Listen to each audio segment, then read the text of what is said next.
বিশেষ বিজ্ঞপ্তি, আসল একেটি ডক্টর প্লাস হ্যান্ড স্যানিটাইজার কিনুন। অসাধু ব্যবসায়ীদের থেকে দূরে থাকুন।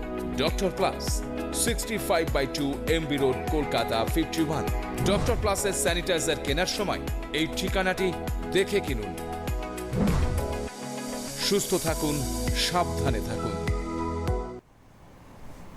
নমস্কার, স্বাগত সমস্ত দর্শক বন্ধুদের। শুরু করছি এই মুহূর্তের বিশেষ অনুষ্ঠান। আপনারা জানেন যে ডক্টর প্লাসের এই অনুষ্ঠানে যখন আমরা থাকি তখন কোভিড রিলেটেড নানান আলোচনা আমরা করি। কোভিড সতর্কতা নিয়ে আমাদের মূলত এই অনুষ্ঠান, কারণ একেবারে শুরুর দিন থেকে আমরা চেষ্টা করেছি যতদূর সম্ভব আপনাদের কাছে সঠিক তথ্য পৌঁছে দিয়ে অযথা আতঙ্কিত যাতে আপনারা না হয়ে পড়েন সেই বিষয়টাকে নিশ্চিত করতে। এবং আমরা এটাকেও চেয়েছি যে সঠিক স্বাস্থ্যবিধি মেনে চলে সতর্কভাবে যেন আপনারা চলতে পারেন, এবং সেখানে আমাদের যতটা সদর্থক ভূমিকা রাখা সম্ভব আমরা সেই চেষ্টাটা করেছি। তা আজকের অনুষ্ঠানেও আমরা আমাদের সঙ্গে বিশেষজ্ঞ চিকিৎসককে তো পেয়েছি, তার সাথে আপনাদের আলাপ করিয়ে দেবো। এবং আপনাদেরও যদি কোনো প্রশ্ন থাকে আপনারা সরাসরি সেই প্রশ্ন নিয়ে আমাদের এখানে স্টুডিওতে পৌঁছে যেতে পারেন, সরাসরি কথা বলার সুযোগ থাকছে। তা আজকের বিশেষ আলোচনায় আমরা কিন্তু আমাদের সঙ্গে পেয়ে গিয়েছি বিশিষ্ট নিউরোলজিস্ট ডক্টর মধুপর্ণা পালকে। ম্যামকে স্বাগত জানাবো। নমস্কার। নমস্কার ম্যাম।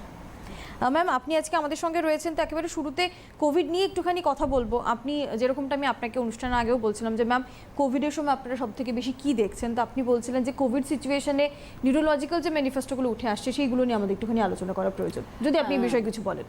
অ্যাকচুয়ালি কোভিডে দু ধরনের নিউরোলজিক্যাল ম্যানিফেস্টেশন হতে পারে। একটা হচ্ছে কিছু অ্যাকিউট সিমটমস, যেগুলো মানে যখন কোভিড হচ্ছে তখনই আমরা পেশেন্টদের দেখতে পাচ্ছি। একটা কিছু ক্রনিক সিমটমস। ক্রনিক সিমটমস মানে হচ্ছে যখন পেশেন্ট ঠিক হয়ে যাচ্ছে হয়তো, পরে তার সিকুয়েলিগুলো অনেক দিন ধরে রয়ে যাচ্ছে। তো ইউজুয়ালি যেগুলো অ্যাকিউট সিমটমসে দেখা গেছে খুব কমন, যেটা আমরা ফার্স্ট ওয়েভে দেখেছিলাম, সেটা হচ্ছে অ্যানসমিয়া মানে গন্ধ কমে আসা, আর একটা অ্যাজিউসিয়া বলে মানে টেস্ট কমে আসা, সেটা মোস্ট কমন ছিল। তারপরে হেডেক খুব কমন ছিল, তো হেডেক একটা কমন ম্যানিফেস্টেশন অ্যাকিউট যেটা।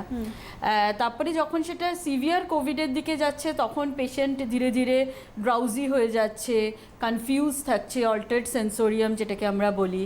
তো ধীরে ধীরে অনেক পেশেন্টকে আমরা দেখেছি যে সিভিয়ার কোভিডে পেশেন্ট পুরো কোমায় চলে যাচ্ছে। তো সেইটা হচ্ছে মোস্টলি অ্যাকিউট কোভিডের ম্যানিফেস্টেশন। তারপরে কিছু দেখা গেছে যেগুলো ক্রনিক থেকে যাচ্ছে।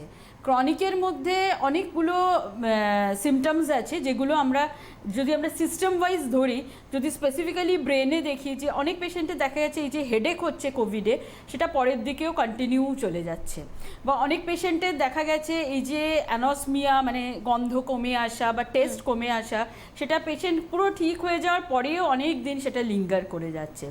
তারপরে কোভিডে দেখা গেছে যে পেরিফেরাল নিউরোপ্যাথি মানে কি হাত পায়ের মাসেলসগুলো, হাত পা কম কাজ করা, হাত পায়ের নার্ভসগুলো এফেক্ট হয়, যেটাকে পেরিফেরাল নিউরোপ্যাথি বলে। তো দেখা গেছে পোস্ট কোভিড এই সিমটমসগুলো অনেক দিন ধরে পারসিস্ট করছেন।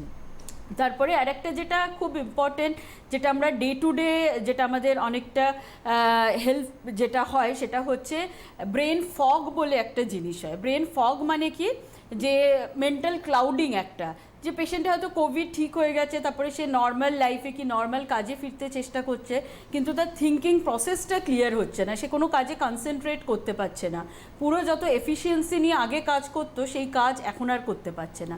তো ইউজুয়ালি এগুলো ক্রনিক কোভিডের নিউরোলজিক্যাল ম্যানিফেস্টেশনস। মানে অনেকগুলো জায়গা ম্যাম আপনি বললেন যেগুলো দেখা যাচ্ছে যে কোভিড ঠিক হওয়ার পরেও থেকে যাচ্ছে, তার মধ্যে কতগুলো তো যথেষ্ট গুরুতর। যেমন সত্যি সত্যি যদি এরকমটা হয় যে যার কোভিড হয়েছিল পেশেন্ট পরবর্তী সময় তিনি যখন কাজে ফিরছেন তো তার চিন্তা ভাবনাটা স্বচ্ছ হচ্ছে না, সেখানে সমস্যা তৈরি হচ্ছে, বা তার ড্রাউজিনেসটা কমছে না, বা তার হাত পায়ে তখনও সমস্যা হচ্ছে, তার মানে তো সত্যি সত্যি তার স্বাভাবিক কর্মজগতে ফিরতে অসুবিধা হবে। হ্যাঁ, কিন্তু পারছেন না করতে। ডেফিনেটলি। আর এইটার কারণে দেখা গেছে যে পোস্ট কোভিড প্রচুর ইয়াং পেশেন্টদের একটা ডিপ্রেশন চলে আসছে, যে কাজে গিয়ে সে কনসেন্ট্রেট করতে পারছে না ঠিক মতো, ভাবতেই পারছে না। এক্স্যাক্টলি মানে অনেকক্ষণ বসে যে একটা মেন্টাল কনসেন্ট্রেশন করে কাজ করবে সেটা সে করতে পারছে না। তো সেই জন্য দেখা গেছে যে ধীরে ধীরে এইসব পেশেন্ট ডিপ্রেশনে, তো পোস্ট কোভিড সাইকিয়াট্রিক ম্যানিফেস্টেশন খুব কমন হয়ে গেছিল, স্পেসিফিক্যালি ফার্স্ট আর সেকেন্ড ওয়েভের পরে। তো সেক্ষেত্রে ম্যাম এই যে এই ধরনের সমস্যা যাদের হচ্ছে তাদের কি করণীয়, কি করে তারা এখান থেকে বেরিয়ে আসতে পারবে? দেখুন, একটা হচ্ছে কোভিড যখনই হয়ে যাচ্ছে পেশেন্টদের, কোভিড থেকে যখন রিকভারি হচ্ছে সেই ফেজটা খুব ইম্পর্টেন্ট, ঠিক আছে? সেই টাইমে যখন স্পেসিফিক্যালি, এখন তো তাও অনেকটা আমাদের নর্মাল সাবলীল হয়ে গেছে, আগে যখন লকডাউন ছিল তখন ম্যাক্সিমাম পেশেন্ট কি করছে, তারা নিজেদের ঘরে বন্দি করে রাখছে, ইন্টারঅ্যাক্ট হচ্ছে না পার্সন টু পার্সন। তো সেই জন্যে কোভিড হয়ে যাওয়ার যখন পেশেন্ট রিকভার করে যাচ্ছে তখন খুব ইম্পর্টেন্ট যে সে, আচ্ছা কারোর বাড়িতে যেতে ভয় লাগছে, কারোর বাড়িতে যেতে পারছে না, দ্যাটস আ ডিফারেন্ট থিং না? তো সেক্ষেত্রে ফোনে কথা বলা, খুব মেন্টাল অ্যাক্টিভিটিগুলোকে খুব মানে ভালো রাখা দরকার। তো সেক্ষেত্রে লোকের সাথে কথা বলা, বই পড়া, টিভি দেখা, মানে খুব অ্যাক্টিভ রাখতে হবে নিজেকে এঙ্গেজ রাখতে হবে। এক্স্যাক্টলি। তো সেইটা করলে দেখা যাবে। আর তাছাড়া তার সাথে যদি পেশেন্ট মেডিটেশন, যোগা, প্রাণায়াম এগুলো করে, ডায়েটটা খুব হেলদি রাখতে হবে, যেগুলো আর কি এমনি যেগুলো কার্বোহাইড্রেট রিচ জিনিসগুলো কমিয়ে প্রোটিন কার্বোহাইড্রেটের ব্যালেন্স করে খাবারগুলো খেতে হবে। তারপরে ডায়েট যেগুলো রিচ ইন ফাইবার, সবজি, শাক সবজি, ফল খেতে হবে। তো এইগুলো করলে দেখা গেছে। আর খুব ইম্পর্টেন্ট কি হয় যে কোভিডের সময় স্লিপ সাইকেলটা খুব চেঞ্জ হয়ে যায়, হয়তো রাত্রে ঘুম হচ্ছে না, তো সেটা নিজেদের ধীরে ধীরে মেন্টাল ট্রেনিং করে স্লিপ সাইকেলটাকে ঠিক করতে হবে। তো সেগুলো ঠিকঠাক করলে দেখা গেছে ধীরে ধীরে রিকভারি হয়ে যায়। ইট উইল টেক টাইম, যেমন 3 মাস হয়তো লাগছে টাইম, কিন্তু ধীরে ধীরে সেটা রিকভারি হয়ে যাচ্ছে। মানে অধৈর্য হলে চলবে না যে কি হবে আমার, কিছুই আর হলো না, এরকম হলে চলবে না। নিশ্চয়ই ধৈর্য ধরতে হবে এবং উপযুক্ত সময়ে চিকিৎসকদের পরামর্শ নিতে হবে যদি আপনি মনে করেন। এটা ভীষণ গুরুত্বপূর্ণ। আমি চাইবো যদি আপনাদেরও কোনো প্রশ্ন থাকে তাহলে আপনারা সরাসরি সেই প্রশ্ন আমাদের এখানে পেশ করতে পারেন। আজকে আমাদের সঙ্গে ডক্টর পল রয়েছেন, তিনি অবশ্যই আপনাদের প্রশ্নের উত্তর দেবেন। তো ম্যাম, আরও একটা জায়গায় যাব, যেরকমটা আপনি বলছিলেন শুধুমাত্র যে কোভিড হয়েছে এবং তার পরবর্তীতে নিউরোলজিক্যাল সমস্যা এমন তো নয়, এমন বহু পেশেন্ট রয়েছেন যারা ইতিমধ্যেই স্নায়ুর নানান অসুখে ভুগছে। তো তাদের ক্ষেত্রেও তো একটা সমস্যা হয়েছে কোভিডের সময়, ডাক্তারবাবুদের পরামর্শ নেওয়া, যাওয়া, চেকআপের ক্ষেত্রে একটা সমস্যা, অনেকেই অনীহা হয়েছে যে যাবো ডাক্তারবাবুর কাছে, আরো লোকজন রয়েছেন, আমি যদি কোনো কারণে সংক্রমিত হয়ে যাই সেক্ষেত্রে কি করণীয়? হ্যাঁ, সেটা খুবই, এটা একটা ইম্পর্টেন্ট জিনিস যে প্রচুর নিউরোলজিক্যাল প্রবলেমসগুলো ইউজুয়ালি ক্রনিক হয়। আগে স্ট্রোক হয়েছে, স্ট্রোকে ফলো আপ চলছে, বা পেশেন্টের অনেক অসুখ আছে যেমন মায়াস্থেনিয়া, ডায়াবেটিক পেরিফেরাল নিউরোপ্যাথি, এই যে অসুখগুলো এগুলো লং টার্ম ট্রিটমেন্ট চলে।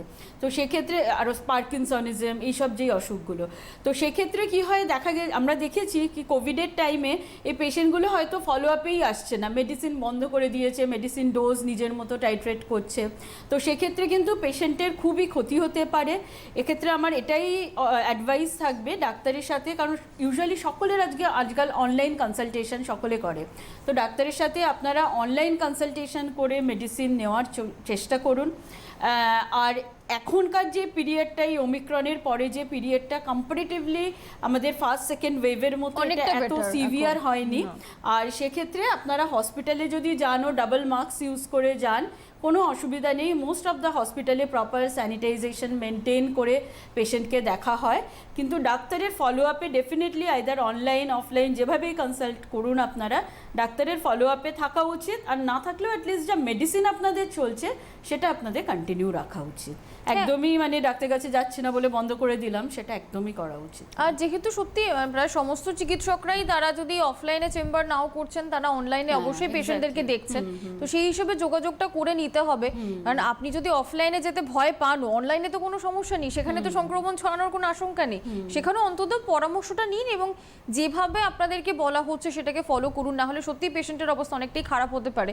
এই ধরনের ক্রনিক পেশেন্টদের যে কোনো সময় কিন্তু একটা তাদের পরিবর্তন আসতে পারে এবং সেটা আসেও, সেটা হয়তো খুবই খারাপ জায়গায় চলে যেতে পারে। মানে স্পেসিফিক্যালি দেখা গেছে এগুলো এপিলেপসি পেশেন্ট, যাদের খিঁচুনির অসুখ আছে, সেই পেশেন্টগুলো সাডেনলি ডাক্তারের কাছে যাওয়া হচ্ছে না, ওষুধ বন্ধ করে দিল, সেই পেশেন্টই অ্যাটাক নিয়ে ইমার্জেন্সিতে আসছে না, at the end of the day তাকে ভর্তিই হতে হচ্ছে।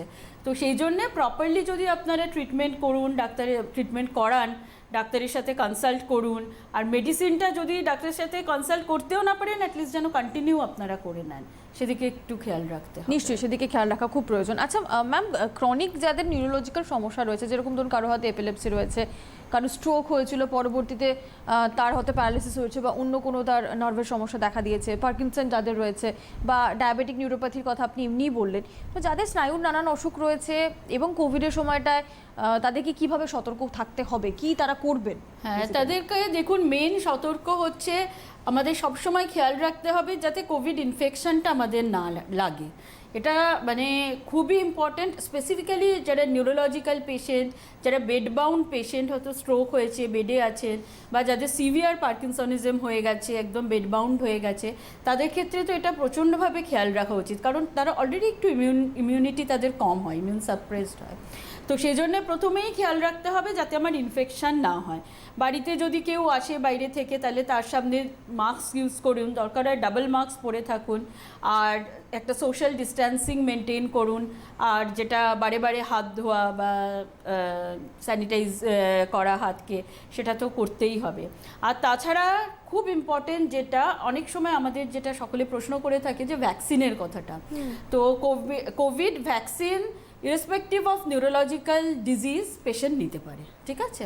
এই নয় যে আমার একটা স্ট্রোক হয়েছে, কোভিড ভ্যাকসিন মাঝে একটা উঠেছিল না, যে ব্লাড গাঢ় হয়ে যাচ্ছে, কোভিড ভ্যাকসিন নিলে হয়তো স্ট্রোক হচ্ছে, সেটা একদমই কিছু না। আপাতত যা যা স্টাডিজ হয়েছে দেখা গেছে কোভিড ভ্যাকসিন কোনোই নিউরোলজিক্যাল অসুখ করছে না। হ্যাঁ, 1-2% কেসেসে কিছু জিবি সিনড্রোম বলে অসুখ আছে, দ্যাটস ডিউ টু কোভিড, আমরা দেখেছি যে পোস্ট ভ্যাকসিন, কিন্তু সেটা খুবই কম, 1-2%। সেইটা ভেবে আমি যে ভ্যাকসিন নেব না সেটা নয়। কোভিড পেশেন্ট, এই নিউরোলজিক্যাল পেশেন্টসদের কোভিড ভ্যাকসিন নেওয়া উচিত, 2টো ডোজ, আর যাদের বয়স 60-র ওপরে তারা বুস্টার ডোজও ডেফিনেটলি নিন। তো এই করেই যাতে আমাদের ইনফেকশান না লাগে। এবার হচ্ছে যদি বাই চান্স আমরা ইনফেক্টেড হয়ে যাই তাহলে কি করতে হবে, সেক্ষেত্রেও আমার অ্যাডভাইস থাকবে নিজেরা বাড়িতে ট্রিটমেন্ট করবেন না, যে কোনো ফিজিশিয়ানের কন্ট্যাক্টে যান, যে কোনো ফিজিশিয়ানকে কনসাল্ট করুন, অনলাইন কনসালটেশনও মোস্টলি আজকাল ফিজিশিয়ানরা দেয়, তো ওনার কন্ট্যাক্টে থেকে তারপরে ঠিকমতো আপনারা ট্রিটমেন্ট নিন। আর কোভিড যে সব কোভিডই সিভিয়ার হবে এরকম না, কোভিড মাইল্ড কোভিড, মডারেট কোভিডও হয়, যেগুলো সেই সংখ্যাটাই বেশি। ট্রিটমেন্ট, হ্যাঁ এক্স্যাক্টলি, থার্ড ওয়েভে সেই সংখ্যাটাই বেশি, আর প্রপার ট্রিটমেন্ট করলে পেশেন্ট একদম ঠিক থাকে। মানে অযথা প্যানিক না করে নিজেরা বাড়িতে চিকিৎসা না করে এটা খুব ইম্পর্টেন্ট, ডাক্তারবাবুদের সাথে কনসাল্ট করে নেওয়াটাই হচ্ছে বুদ্ধিমানের কাজ, এবং সেটাই এই মুহূর্তে সবচেয়ে উপযোগী যেটা আপনাদেরকে করতে হবে। আর মানে টাইমলি একেবারে, মানে সেটা সঙ্গে সঙ্গে। ম্যাম, এখানে একটা কিন্তু সমস্যা হচ্ছে, যেটা অনেকেই বলছেন, দেখা যাচ্ছে যে প্রথম বা সেকেন্ড ওয়েভে এই বিষয়টা ছিল না, যেহেতু ফার্স্ট ওয়েভ বা সেকেন্ড ওয়েভে অনেক বেশি সিমটমটা পরিষ্কার বোঝা যাচ্ছিল। ওমিক্রনের ক্ষেত্রে আমরা দেখেছি অনেকেই কিন্তু উপসর্গহীন, তাদের উপসর্গ নেই, হয়তো কারোর একজন হয়েছে, র্যান্ডমলি পরিবারের বাকিরা টেস্ট করেছেন, দেখা যাচ্ছে কেউ একজন পজিটিভ হয়েছে। এই বিষয়টা ম্যাক্সিমাম ক্ষেত্রে ঘটছে। আমি এই ব্যাপারটাতে আপনার কাছে পরে আসবো, কেউ একজন ফোনে রয়েছে। হ্যালো, আচ্ছা, না কোনো কারণে কথা বলতে পারলাম না তার সঙ্গে, আপনারা ফোনে কথা বলার চেষ্টা করুন, আমরা যেরকম সুযোগ পাবো আপনাদের সঙ্গে নিশ্চয়ই কথা বলবো। তো ম্যাম, এই যে উপসর্গ সবসময় থাকছে না, তো বুঝবেনই বা কি করে পেশেন্ট যে তার কোভিড হয়েছে? না, যদি দেখুন পেশেন্ট এসিমটোম্যাটিক হয়, যার উপসর্গ নেই, তার কোনো ট্রিটমেন্টেরও দরকার নেই, তাই না? তো আমি একজন বাড়িতে যদি একজনের কোভিড হয়, তাহলে ওমিক্রন এবার এত আর কি ছোঁয়াচে ছিল, এটা ধরে নিতে হবে যে আমার বাড়িতে একজনের হলে রেস্ট অফ দ্য 2% হয়তো পজিটিভ, মানে টেস্ট করলে পজিটিভ হয়ে যাবে। আর ইন দ্যাট কেস যদি পেশেন্ট এসিমটোম্যাটিক থাকে, তাহলে তার কোনো ট্রিটমেন্ট দরকার নেই, তাকে কোনো প্যানিক করেও দরকার নেই। ইভেন যেটা গাইডলাইন এসছে গভর্নমেন্টের, সেটাও বলেছে যে আমি এসিমটোম্যাটিক, আমার বাড়িতে একজনের কোভিড হয়েছে বলে আমি নিজেকে আলাদা করে নেব, সেটাও কোনো দরকার নেই, কোয়ারেন্টাইন থাকার দরকার নেই।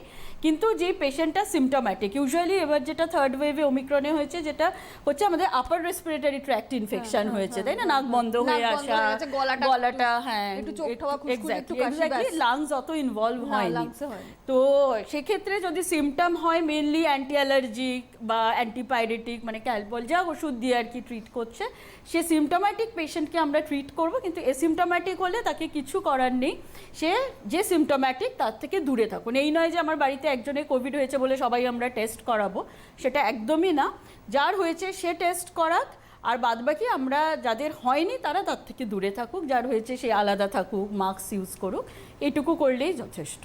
আচ্ছা, কে রয়েছেন আমাদের সঙ্গে? হ্যালো, নমস্কার, বলুন। হ্যাঁ, হ্যালো, বিশ্বাস। কিছু বুঝতে পারছি না, একটু জোরে বলুন। একটু বললাম যে আমি বিশ্বাস জলপাইগুড়ি থেকে বলছি। হ্যাঁ, বলুন।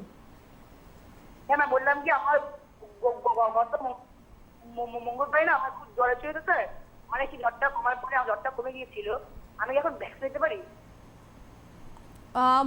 গত মঙ্গলবার অবধি আপনার জ্বর ছিল? না ম্যাম, গত মঙ্গলবার আমার জ্বর এসেছিল, জ্বর এসেছিল, সেদিনটাই কমে গিয়েছিল। আচ্ছা, আমি কি এখন ভ্যাকসিন নিতে পারি? আচ্ছা, ভ্যাকসিন নিতে আপনার ভ্যাকসিন নেওয়ার ডিউ ডেট কবে? মানে আমি আমার প্রথম ডোজ, আমার 15 বছর বয়স। আচ্ছা, 15 বছর বয়স, প্রথম ডোজটা নেবেন? হ্যাঁ। আচ্ছা, বেশ, ঠিক আছে, আপনি শুনতে থাকুন। সেক্ষেত্রে এক সপ্তাহ আগে জ্বর হ্যাঁ হ্যাঁ বুঝতে পেরেছি, এক সপ্তাহ আগে জ্বর হয়েছে আপনার। যেটা করা উচিত ছিল তখনই আপনার কোভিড টেস্ট করা উচিত ছিল, কারণ ইদানিং পিরিয়ডে যে কোনো জ্বর তার সাথে যদি কাশি বা গলা ব্যথা থাকে, it should be taken as Covid unless proved negative. ঠিক আছে, তো যদি আপনি 7 দিনের মধ্যেও, কারণ 10 days অবধি ইউজুয়ালি কোভিড পজিটিভ থাকতে পারে, একবার টেস্ট করিয়ে নেওয়া উচিত। আর নয়তো অ্যান্টিবডি টেস্ট হয়, সেটাও করিয়ে নেওয়া উচিত, কিন্তু কোনো গাইডলাইন সেটা বলে না। আপনার অ্যাটলিস্ট কোভিড এখন একবার টেস্ট করিয়ে দেখা উচিত, নয়তো এক সপ্তাহ আগে যেটা হয়েছিল সেটাকে কোভিড মেনে থাকাই উচিত। তো ইন দ্যাট কেস ভ্যাকসিন নেওয়া এক্ষুনি উচিত নয়। যদি সেটা কোভিড থাকে তাহলে হয়তো মানে ন্যূনতম 90 দিন, ন্যূনতম 90 দিন, যেটা আইসিএমআর এর গাইডলাইন রয়েছে আর কি। 3 months 3 months, হ্যাঁ। তো আপাতত নয়, কারণ ম্যাম যেটা বলছেন যে অন্তত 3 মাসের আগে প্রথম ডোজ নেওয়া যাবে না, সেই সম্ভাবনা নেই, কারণ এখন হয়তো টেস্ট করলে রিপোর্ট নেগেটিভই আসবে, তার থেকে আমরা নিশ্চিত হতে পারবো না যে সেটা কোভিড ছিল কি ছিল না। এক্স্যাক্টলি, আর অ্যান্টিবডি একটু কস্টলি টেস্ট, সবার পক্ষে পসিবলও নয়। হ্যাঁ, তো সেই ক্ষেত্রে আপনাকে এখন ওয়েট করা উচিত। আর সেখানে ইম্পর্টেন্স আসছিল, কারণ থার্ড ওয়েভটা আমরা এতই সকলে ক্যাজুয়াল হয়ে গেছিলাম, most of the people test করায়নি, যে গলা ব্যথা হচ্ছে মানে কোভিড, কি হবে করিয়ে। কিন্তু সেখানেই ভ্যাকসিনের ইম্পর্টেন্স, সেটা যদি আপনার ট্রু কোভিড থাকে তাহলে এখন ভ্যাকসিন নেওয়ার কোনো মানেই হয় না, আপনার বডিতে অলরেডি অ্যান্টিবডি আছে। তো সেই জন্য তখনই টেস্ট করা উচিত ছিল, না হলেও আপনার এখন একবার করানো উচিত টেস্ট, আর আপনার নয়তো ওয়েট করা উচিত অ্যাটলিস্ট ফর 3 months। 3 মাস অপেক্ষা করে তারপরে এই ভ্যাকসিন নিতে পারেন। আচ্ছা, এই ভ্যাকসিনেশন সম্বন্ধে একটা খুব জরুরি কথা সেটা বলে রাখছি, যে উনি ফোন করলেন বলে শুধু না, কারণ এখন 15 থেকে 18 এই বয়সের মধ্যে যারা রয়েছেন তাদের ভ্যাকসিনেশন অলরেডি শুরু হয়ে গিয়েছে, অনেক দিনই শুরু হয়ে গিয়েছে, অনেকে তো নিয়েও ফেলেছেন। বেশ কতগুলো ছোট ছোট রাজ্য আছে তাদের ফার্স্ট ডোজ 100% ভ্যাকসিনেশন তাদের হয়ে গেছে, এবং এক্ষেত্রে প্রথম ডোজের 28 দিন পরেই দ্বিতীয় ডোজটা নেওয়া যায়। তো যারা এখনো পর্যন্ত নেওনি বা যাদের এখনো পর্যন্ত নেওয়া হয়নি, নেননি আপনারা, 15 থেকে 18 এই বয়সন্ধির মধ্যে যাদের বাড়িতেই রয়েছে সদস্য, তারা অবশ্যই কাছাকাছি আপনাদের যে স্বাস্থ্যকেন্দ্র রয়েছে বা যেখান থেকে টিকা দেওয়া হচ্ছে সেখানে যোগাযোগ করে নিন এবং প্রথম ডোজটা নিশ্চিত করুন। তার মাঝখানে যদি জ্বর হয়ে থাকে, যেটা ম্যাম বললেন, সেক্ষেত্রে পরীক্ষা তো অবশ্যই করাতে হবে। আর যদি ফার্স্ট ডোজ নেওয়ার পরেও কারো কোভিড হয়, কোভিড পজিটিভ হয়ে যান, সেক্ষেত্রে তো অপেক্ষা করা ছাড়া কিছু করার নেই।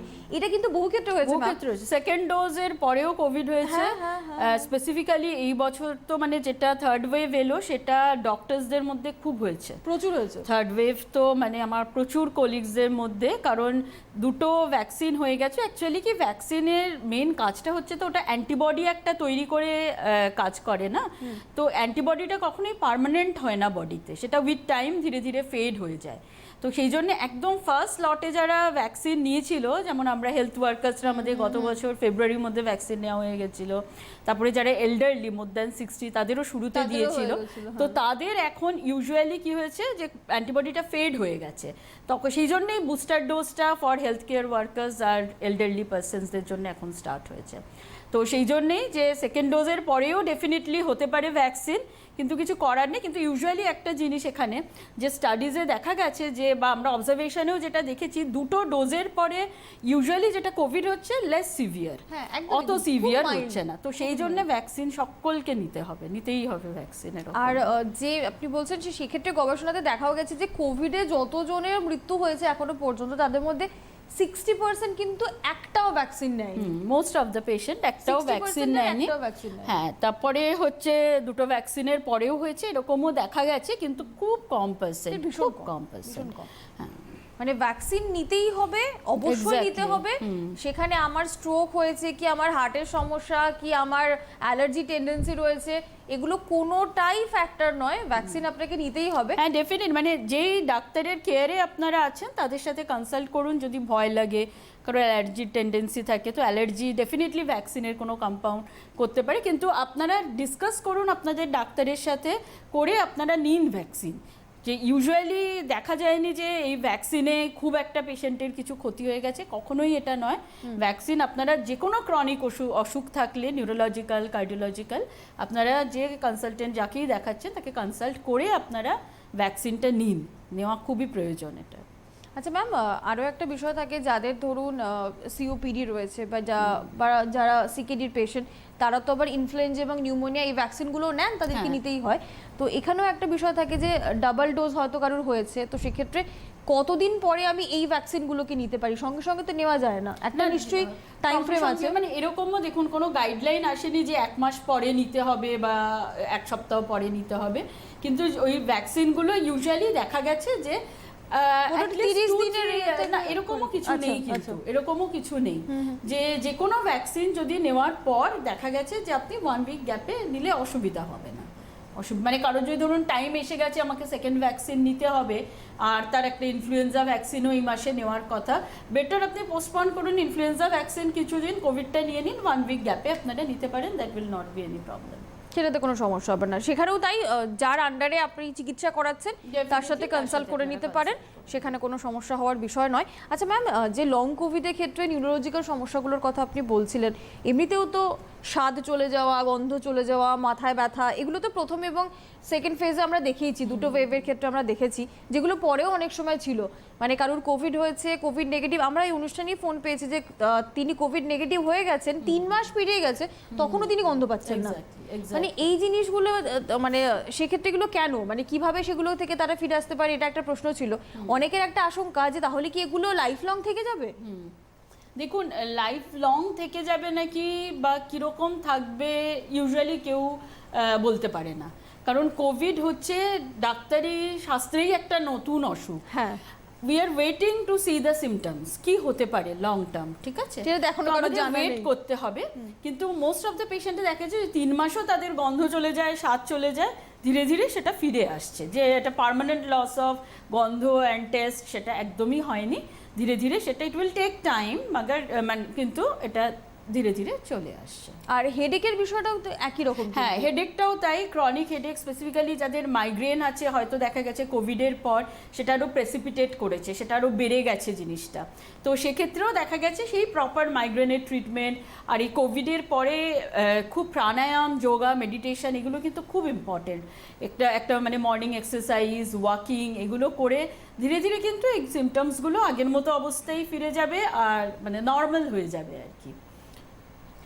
ম্যাম, যেরকম মানে স্বাদ চলে যাওয়া, গন্ধ চলে যাওয়া, হেডেক, এই বিষয়টা সঙ্গে আরেকটা কমপ্লেনও প্রচুর মানুষ করছেন যারা কোভিড সেরে উঠেছে, সেটা হচ্ছে তাদের হঠাৎ করে একটা ব্যাক পেনের সমস্যা শুরু হয়েছে বা পায়ে ব্যথার সমস্যা শুরু হয়েছে, তাদের হঠাৎ করে মাসেল ক্রিম্পিং হচ্ছে, মাসেল পেইন হচ্ছে, মাসেল ক্রিম্প হচ্ছে, এবং ব্যাক পেনের একটা সমস্যা যাদের ছিল তাদের বলছেন যে অনেকটা বেড়েছে, এবং যাদের ছিল না তারাও কিন্তু এই বিষয়টাতে ভুক্তভোগী। এটা কি কোভিডের কারণেই? হ্যাঁ, এটা কোভিডের কারণে। এটা স্পেসিফিক্যালি আপনি যেটা লং কোভিড বলছেন, এদেরকে লং হলার্স বলা হয়, যে অনেক দিন ধরে হয়তো যারা আইসিইউতে ছিল, বাইপ্যাপ মেশিনে ছিল বা ভেন্টিলেটর ছিল, সেটা থেকে ফিরেছেন, এই পেশেন্টগুলোর খুব দেখা গেছে যে মাসেল পেন, এক্স অ্যান্ড পেইনসগুলো রয়ে গেছে, তো সেটাও উইথ টাইম ধীরে ধীরে এক্সারসাইজ করতে করতে নর্মাল হয়ে যাবে। এটা মানে একটা লং সিকুয়েলি অফ কোভিড আপনি বলতে পারেন, তো এটাও উইথ টাইম ধীরে ধীরে ঠিক হয়ে যাচ্ছে। আচ্ছা, তো তাদের ক্ষেত্রে কি আলাদা করে কোনো গুরুত্ব দেওয়া দরকার? আলাদা করে তাকে কোনো কিছু এক্সট্রা ওষুধ নিতে হবে এই না, যা বললাম যে এক্সারসাইজ করা, একটু ডায়েটটাকে খুব ভালো রাখা, ব্যাস এইটাই মেইন ইম্পর্টেন্ট। আর তার সাথে যদি কোনো ভিটামিন খেতে চান বা কোনো ক্যালসিয়াম কিছু নিতে চান, ডেফিনেটলি খেতে পারেন। আলাদা করে এর কোনো চিকিৎসা সেটা কোনো ইউজুয়ালি দরকার পড়ছে না। বেশ। আর ম্যাম, আরও একটা জিনিস যেটা এখন আমরা খুব বেশি মাত্রায় দেখছি, যদিও এটা কোভিডের সঙ্গে রিলেটেড না, তাও আমি আপনাকে প্রশ্ন করব, যেহেতু আপনি নিউরোলজিস্ট, যে হঠাৎ করে কিন্তু একটা প্রবণতা বেড়েছে, সেটা হচ্ছে মিড 30 বা 40-র মধ্যে সাডেন স্ট্রোক হচ্ছে।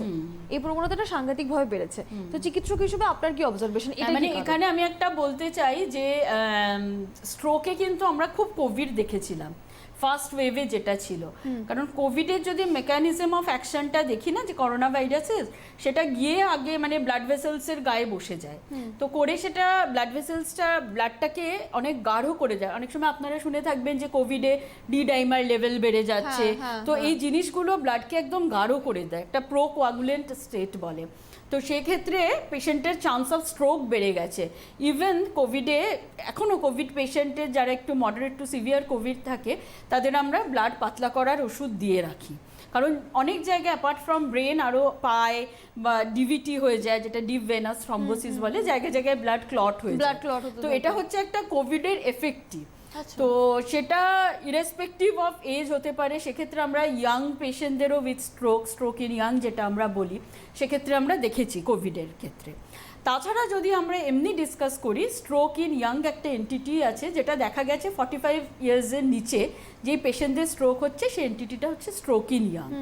সেটা আজকাল তো যেটা খুব কমন হয়ে গেছে হচ্ছে আমাদের লাইফস্টাইলটা এমন, সব জায়গায় টেনশন, এত স্ট্রেস, তো সেই জন্যে আর ইয়াং পেশেন্টদের মধ্যে আজকাল এত বেশি স্মোকিং, অ্যালকোহল এইগুলো, তো সেই ক্ষেত্রে এইগুলো সব রিস্ক ফ্যাক্টর ফর স্ট্রোক।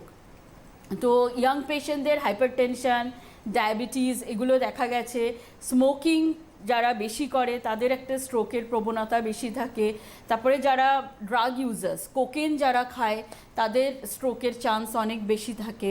তো এইগুলো usually causes of stroke in young. আজকাল ডেফিনেটলি অনেক বেড়ে গেছে, আগে আমরা এত দেখতাম না স্ট্রোক ইন ইয়াং। তো সেক্ষেত্রে যতই কম বয়স হোক, এই নয় যে আমার 30 বছর বয়স, আমার কিছু ভয় নেই, কিছু হবে না, তাই না। তো আপনাদের যেটা করতে হবে সেটা হচ্ছে রেগুলার ফিজিক্যাল এক্সারসাইজ করা দরকার, খাওয়ার দাওয়ার উপরে একটু কন্ট্রোল রাখা দরকার, ডায়েট যেগুলো rich in fruits and vegetables, fibres আছে যাতে, সেগুলো খাওয়া দরকার। আর যারা স্মোকিং, অ্যালকোহল খুব ক্রনিক করেন সেগুলোকে কাট ডাউন করে অনেক কম করা দরকার, তাহলে স্ট্রোক ইয়াং পেশেন্টসদের মধ্যে স্ট্রোক অনেক কম দেখা যাবে। ম্যাম, যেরকম ইয়াং পেশেন্টদের মধ্যে স্ট্রোক এটাও ভীষণ বেড়েছে, আরও একটা বিষয় সেটা হচ্ছে যখন স্ট্রোক হচ্ছে বা এই ধরনের কোনো বিষয়, তখন গিয়ে তারা প্রথম জানতে পারছে তাদের অলরেডি হাইপারটেনশন রয়েছে, যেটা হয়তো তাদের আগে থেকেই রয়েছে এবং তারা এই ব্যাপারটাতে একেবারেই কনসার্ন নন। তারা জানেনও না যে আমার একটা হেলথ চেক আপ করা উচিত, আমার রেগুলার অন্তত দেখে নেওয়া উচিত যে প্যারামিটারসগুলো ঠিক আছে কি না। এক্স্যাক্টলি আপনি কি সাজেস্ট করবেন? যাদের ফ্যামিলি হিস্ট্রি অফ হাইপারটেনশন আছে, ডায়াবেটিস আছে, আজকাল তো প্রায় প্রত্যেক ফ্যামিলিতে আছে, তো ইউজুয়ালি বলা হয় আফটার 40 তাদের একবার করিয়ে নেওয়া উচিত। আমি তো বলবো আফটার 30 একটা করিয়ে নেওয়া উচিত। আর স্পেসিফিক্যালি যাদের একটু ওভারওয়েট যারা, তাদের তো একবার প্রিলিমিনারি টেস্টগুলো, সুগারের টেস্টগুলো, বিপি চেক করানো, একটা ইসিজি, বেসলাইন, এগুলো ইয়ারলি অ্যাটলিস্ট করিয়ে নেওয়া উচিত। এগুলো নয়তো মানে সাডেনলি আপনি এটা বলছেন না, অনেক পেশেন্ট আমরা দেখি যে হয়তো স্ট্রোক নিয়ে এলো, তখন আমরা ইমার্জেন্সিতে দেখলাম যে বিশাল বেশি তার হাইপারটেনশন, সে বিশাল বিপি তার। তো সেক্ষেত্রে রেগুলার চেক আপ করানো ডেফিনেটলি উচিত। দেখুন, একটা ব্লাড প্রেশার মেজার করতে তো কিছুই লাগে না, তাই না? আজকাল মানে ওষুধ দোকানে গেলেও ব্লাড প্রেশার মেজার করে দেয় এরকম। তো অ্যাটলিস্ট যে এই নয় যে আমার ওয়েট বেশি বলেই আমি 30 বছরের ওপরে গিয়ে সবসময় ব্লাড প্রেশার চেক করাচ্ছি, এরকম না।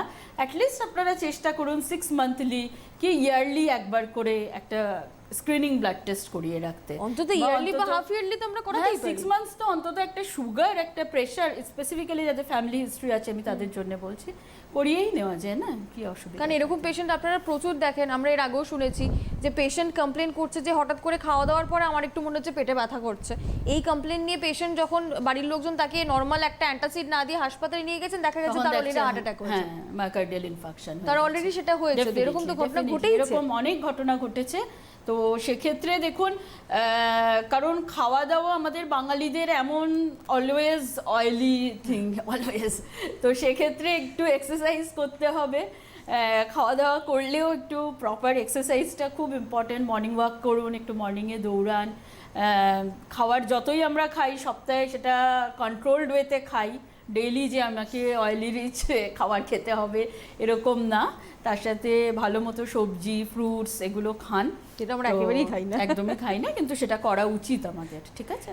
তাহলে অন্তত একটা মেজর, কারণ একটা স্ট্রোক মানে কি একদিকে পুরো প্যারালিসিস হয়ে যাওয়া। অনেক ক্ষেত্রে আমরা দেখেছি হয়তো he is the only earning member of the family, না, সে একাই হয়তো রোজগার করে, আর সে পুরো একটা স্ট্রোক, হাতে পায়ে উইকনেস, প্যারালিসিস নিয়ে বেডে চলে এলো। তো সেক্ষেত্রে সেটা খুবই দুঃখদায়ক একটা ফ্যামিলির জন্য। ডেফিনেটলি। কে রয়েছেন আমাদের সঙ্গে? একটু আগে থেকে প্রিকশন নিলে অলওয়েজ। অবশ্যই। হ্যালো। হ্যাঁ, নমস্কার, বলুন। হ্যাঁ, আমি ভাইজ্যাক থেকে বলছি। বলুন। হ্যাঁ, আমি ভাইজ্যাক থেকে বলছি। আমার মেয়ের আজ 15 দিন হলো কোভিড হয়েছিল। আচ্ছা। কিন্তু এখনো সুস্থ আছে। কিন্তু ওর একটা প্রবলেম হচ্ছে, সামান্য কাশি আছে আর গলাটা একটু ব্যথা।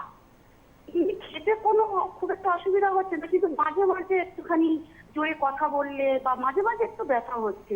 তো এটা কতদিন থাকে? আচ্ছা, বেশ, ঠিক আছে, আপনি শুনতে থাকুন। 15 ডেজ হলো কোভিড হয়েছে। এখন কোভিডের ঠিক আছে? পর এই যে কাফ বলছে, এটা খুবই কমন। কাফটা থাকতেই পারে, 1 মাস অবধি থাকতে পারে। আর যে কি বডি এক বলছে, না কাশছে আর গলাটা ব্যথা করছে। হ্যাঁ গলাটা ব্যথা করছে, কাশছে, এটা থাকতে পারে, 1 খেতে মাস গেলেও একটু থাকতে ব্যথা পারে। করছে। হ্যাঁ সেটা আপনাকে যে কোনো আপনার ফিজিশিয়ানের সাথে আপনি কনসাল্ট করুন। যদি কাফ মানে খুব ডিস্ট্রেসিং হয়, কাশি শুলেই কাশি হচ্ছে, অনেকের এরকম থেকে যাচ্ছে, সেক্ষেত্রে ইনহেলার নেওয়া উচিত শর্ট টার্মের জন্য। সেটা আপনি আপনার কাছাকাছি ফিজিশিয়ানকে কনসাল্ট করে সেটা আপনি স্টার্ট করতে পারেন। হ্যাঁ মানে আপনি ভাইজাগ থেকে ফোন করছেন মানে নিশ্চয়ই কাউকে আপনি দেখিয়েছিলেন, বা ওর যখন টেস্ট রিপোর্ট পজিটিভ এসেছিল কারোর সাথে নিশ্চয়ই পরামর্শ করেছেন। তাকেই প্রয়োজনে আরেকবার জিজ্ঞেস করতে পারেন যে কি করণীয়, কারণ কোভিড নেগেটিভ হয়ে যাওয়ার পরও যে সঙ্গে সঙ্গেই যে তার এফেক্টগুলো চলে যাবে না এমনটা তো তাই নয়। না, কাফটা থাকছে। স্পেসিফিক্যালি থার্ড ওয়েভে খুব একটা ডিস্ট্রেসিং কাফ থাকছে, বরঞ্চ এবার তো এটাই বেশি হয়েছে। এটাই বেশি হচ্ছে মানে। আর পোস্ট কোভিড কাফটাই অনেকের আছে, কথা বললে দেখা যাবে যে অনেকের পোস্ট কোভিড কাফ। আর আমাদের পালমোলজিস্ট বন্ধুদের সাথেও আমরা কথা বলছিলাম যে অনেক পেশেন্টকে শর্ট টাইম স্টেরয়েড ইনহেলার দিতে হচ্ছে আর কি। তো কাফটা থাকতে পারে, সেজন্য ভয়ের পাওয়ার কিছু নেই, থাকবে এখন 3 সপ্তাহ 1 মাস থাকতে পারে কাফ। আর ইনহেলার অনেকেই নিতে হচ্ছে যারা কোভিড সেরে উঠেছেন, তাদের বেশিরভাগই এটা কিন্তু সমস্যা হচ্ছে যে অনেক সময় তাদের শ্বাস নিতে কষ্ট হচ্ছে। অনেকে ডাক্তারবাবুরা এই পরামর্শ দিয়েছেন যে আপনারা বাড়িতে একটা অক্সিজেন মজুত করে রাখুন, কারণ আপনারা যদি দেখেন যে খুব বেশি অক্সিজেন লেভেল কমে যাচ্ছে আপনাকে প্রয়োজনে নিতেও হতে পারে। ডিস্যাচুরেট করলে আমার মতে সেটা ওমিক্রনে অ্যাকচুয়ালি খুব বেশি না, সেটা খুব সিভিয়ার একটা আমরা হয়নি। দেখিনি। তো এই নয় যে ওমিক্রন হচ্ছে মানে ডেল্টা চলে গেছে, ডেল্টাও এখন আছে, হচ্ছেও পেশেন্টদের। আর যদি দেখা যায় যে অক্সিজেন স্যাচুরেশন ডিপ করছে, ডিস্যাচুরেট করলে পেশেন্টকে কিন্তু বাড়িতে অক্সিজেন তো এভরিথিং ইজ ফাইন, কিন্তু যে কোনো ফিজিশিয়ানকে কনসাল্ট করে সেটা নেওয়া উচিত। সেক্ষেত্রে লাংসে প্যাচ থাকলে স্টেরয়েড বা যাই হোক যা দেখে বুঝতে পারবে ফিজিশিয়ান, সেটা নেওয়া দরকার। তো সেটা মানে যদি আপনারা দেখেন যে অক্সিজেন স্যাচুরেশন ফল করছে তাহলে কিন্তু ফিজিশিয়ানকে কনসাল্ট করা উচিত। কারণ ডেল্টা বেশিরভাগ ক্ষেত্রেই লাংসে প্যাচ ছেড়ে গেছে। না, এখনো হচ্ছে, আমরা এখনো তো দেখছি, ডেল্টা আছে। আমরা দেখছি যে ওমিক্রন ডেফিনেটলি বেশি মাইল্ড হয়েছে, কিন্তু যে ডেল্টা যে চলে গেছে এমনটা নয়। ওটা নয় কিন্তু। একদমই তাই। কে রয়েছেন? হ্যালো হ্যালো, আমি সুপ্রিয়া দাসগুপ্ত বলছি বহরমপুর থেকে। বলুন কি জানতে আমার চান? বাবার কাছ 3 সপ্তাহ ধরে একটু জ্বর ছিল, জ্বরটা কমে যায় কিন্তু কাশি কমছে না, ভীষণ হারে কাশি। আচ্ছা। সেই জন্য কি করা যায়? আপনি কি কোভিড টেস্ট করিয়েছিলেন আপনার বাবার জন্য? না না, এরকম সেরকম তো আর কিছু নেই, সেই জন্য আর করাই নেই। আচ্ছা, সেম মানে 3 সপ্তাহ হ্যাঁ, জ্বর। মানে কিছু নেই, এটা কিন্তু খুবই ভুল কথা। কিছু নেই না, আজকাল জ্বর উইথ কাশি মানেই হচ্ছে আপনাদের কোভিড করানো ধরে উচিত। নিতেই হবে যে সেটা ধরে COVID। নিতেই হবে সেটা কোভিড, আর সেটা হয়েছেও। আমরাও অনেকে ডাক্তাররাই হ্যাঁ ও তো একটু গলা ব্যথা হবে, কাশি হবে করে হয়তো টেস্ট করিনি, তারপরে 3-4 দিন পরে যখন করছি দেখছি হ্যাঁ কোভিড পজিটিভ। তখন দেখা তো যাচ্ছে প্রবাবলি কোভিড ছিল। কোভিডের পরে কাফ পারসিস্টেন্ট মানে আপনি আপনার কাছাকাছি ডাক্তারের কাছে যান, একটা এক্সরে কি সিটি স্ক্যান চেস্টের করা দরকার, আর প্রপারলি ট্রিটমেন্ট করা দরকার। কিন্তু মানে বয়স্ক বাবা বলছেন উনি, তো তার মানে বয়স্ক, তো এটাকে এমনি নর্মাল কাফ বলে ফেলে রাখবেন না। আপনারা যান ডাক্তারের কাছে কাছাকাছি গিয়ে প্রপার টেস্টগুলো করে ওষুধ খান। আচ্ছা, যেরকম ওনার ক্ষেত্রেও সমস্যা, যেরকম কাশছেন বা আগেও মেয়েটিও বললো কাশিটা সমস্যা না, আপনি বলছিলেন যে অনেক সময় 2-3 সপ্তাহ তো থাকছেই, থাকতেই পারে। তারপরেও হতে পারে, এটা খুবই স্বাভাবিক। কিন্তু যাদের ধরুন ফুসফুসে প্যাচ ছাড়ছে বা ডেল্টার পরে যেটা আমরা বেশিরভাগ ক্ষেত্রে দেখেছি, সেকেন্ড ওয়েভে তো প্রচুর যারা অনেকদিন ধরে ভুগেছেন তাদের তাদেরই মানে অক্সিজেন হয়েছে। স্যাচুরেশন ডিপ করছে, একদম তাদেরই ডিপ করছে। desaturate তো এই ক্ষেত্রে অনেকে বলছেন যে যে প্যাচটা পড়েছে বা ফাইব্রোসিস যতটা হয়েছে পুরোটা বোধহয় আগের কার্যক্ষমতার ফুসফুস ফিরে পাবে না, এটা কি ঠিকই? ঠিকই বলেছে। মোস্ট অফ দ্য পেশেন্টে দেখা গেছে যে মানে আমি থার্ড ওয়েভের কথা বলবো না, সেকেন্ড ওয়েভে এমন ফাইব্রোসিস হয়ে গেছে, প্রচুর পেশেন্ট ডিপেন্ডেন্ট অন ইনহেলার্স হয়ে গেছে, হয়তো ইনহেলার তাকে লাইফ লং নিতে হচ্ছে। স্পেসিফিক্যালি বয়স্কদের ক্ষেত্রে এটা দেখা গেছে। তো হতেই পারে যে সেকেন্ড ওয়েভ যেটা হয়েছিল বা ডেল্টায় স্পেসিফিক্যালি যেটা হয় সেটা একটা পার্মানেন্ট ড্যামেজ কিছু সব পেশেন্টের আমি বলছি না, কিন্তু অনেক পেশেন্টের দেখা গেছে যে একটা লাংসে পার্মানেন্ট ড্যামেজ ছেড়ে যাচ্ছে সেটা। তো সেক্ষেত্রে সেই জন্যেই কেয়ারফুল হওয়া উচিত না, যে জ্বর তারপরে কাশি কন্টিনিউ করছে, আমি এমনি কাফ সিরাপ খেয়ে আছি বাড়িতে, সেটা একদমই আপনারা করবেন না। আপনারা টেস্ট করান আর প্রপার ট্রিটমেন্ট নিন। আচ্ছা ম্যাম, যেরকম লাংসে প্যাচ ছেড়ে গেছে কোভিড, সেরকমটা আমরা বহু পেশেন্টের ক্ষেত্রে দেখেছি। এটা কি লাংস ছাড়া আমাদের অন্য কোনো অঙ্গের উপরেও প্রভাব ফেলেছে? হ্যাঁ, অন্য কোনো অঙ্গের উপরে প্রভাব ফেলেছে। যদি আমি নিউরোলজিক্যালি ধরি, এই যে আমি বলছি যে পেরিফেরাল নিউরোপ্যাথি হয়েছে অনেক পেশেন্টের কোভিডে, তো সেটা মানে রিকভার হতে অনেক দিন চলেই যাচ্ছে। এবার দেখুন, এই যে ফাইব্রোসিসই বলছেন, বা আমি যদি নিউরোলজিক্যালি কোনো প্রবলেম বলি, সেটা পার্মানেন্ট এখনই সেটা তো কনক্লুড করা যাবে না, সেটা উইথ টাইম দেখতে হবে যে কিরকম কতটা সারছে, কতদিন সময় লাগছে। এক্স্যাক্টলি, কতদিন, মানে এটা সবই আমরা একটা জিনিসে কনক্লুড করি কোনো অসুখে, সেটা হচ্ছে সব স্টাডিজ দেখে, তো সেটা সময় সাপেক্ষ। কিন্তু দেখা গেছে এই পেরিফেরাল নিউরোপ্যাথি বা এই একটা কনসেন্ট্রেশনের প্রবলেম মোস্ট অফ দ্য পেশেন্টের ঠিক হয়ে গেলেও কিছু সংখ্যক পেশেন্টে যেন রয়েই যাচ্ছে ওই জিনিসগুলো। পেরিফেরাল নিউরোপ্যাথি মানে হাত পায়ে ঝনঝন করা, একটু কাজ করলে বা একটু হাঁটলেই পেশেন্ট হাত পা ব্যথা করতে, মানে একটা জেনারেলিস্ট উইকনেস ভাব, সেটা অনেক পেশেন্টের রয়ে যাচ্ছে, কিছু কিছু পেশেন্টের রয়ে যাচ্ছেই। সেটা এমন নয় যে হ্যাঁ আমি মানে হেলদি ডায়েট ফলো করছি, যেটা আপনি বলছেন যে হেলদি ডায়েট ফলো করছি বা টুকটাক এক্সারসাইজ করছি বা যোগা করছি বা প্রাণায়াম করছি, তাতে যে সেরে গেছে এমনটা নয়। কারো কারো থেকেও যাচ্ছে, পেশেন্টের থাকতে পারে, কিন্তু আমি সেই গ্রুপে ভেবে আমি কিছু এক্সারসাইজ করব না, খাবো না, করে কি হবে, এটা আরো উইক হয়ে পড়বো, এটা ঠিক না, কখনোই না। যেটা ডাক্তারবাবুরা সাজেস্ট করছেন সেটা তো করতেই হবে। তবে এটা খুব সত্যি কথা যে আসলে কোভিড কতটা কি প্রভাব ছেড়ে যাবে, ইটস টু আর্লি, আমরা এখন সেটা বলার জায়গাতে নেই। এক্স্যাক্টলি, সেটা আমাদের ওয়েট করতে হবে কিছুদিন, দেখে তাহলে উইথ অবজারভেশন আমরা আরো বুঝতে পারবো যে, কারণ আমরা এখনো জানি না আর কি মিউটেশন হবে, আর কি ভ্যারিয়েন্ট আসবে, কেউ সেটা আমরা জানি না আমরা।